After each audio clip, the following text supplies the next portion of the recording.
आणि राज्य सरकारच्या वतीने तो प्रकल्प पूर्ण केला जाईल. वळूयात पुढच्या इतर बातम्यांकडे. मुंबईकर प्रवाशांची सुरक्षितता लक्षात घेऊन उपनगरीय रेल्वेच्या ताफ्यात एक अनोखी लोकल आता सामील करण्यात आली आहे. प्रवाशांच्या सुरक्षिततेसाठी पहिल्यांदाच नॉन एसी लोकलमध्ये स्वयंचलित दरवाजे असलेली ट्रेन ही दाखल झाली आहे. सध्या ही लोकल प्रायोगिक तत्वावर मध्य रेल्वेच्या मार्गावर चालवली जाण्याची शक्यता आहे. ही चाचणी यशस्वी झाल्यानंतर उपनगरीय रेल्वेच्या ताफ्यात अशा पद्धतीच्या आणखी ट्रेन्सचा समावेश करण्यात येईल.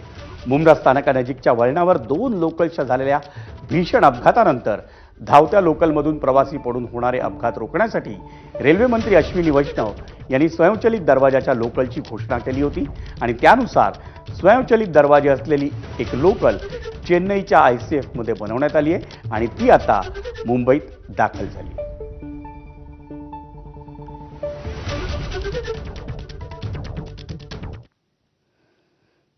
आणि एक अतिशय धक्कादायक बातमी. गोरेगाव पूर्व येथील नेस्को संकुलात शनिवारी एका म्युझिक कॉन्सर्ट दरम्यान ड्रग्सचा ओव्हरडोस झाल्यानं एक तरुण आणि एका तरुणीचा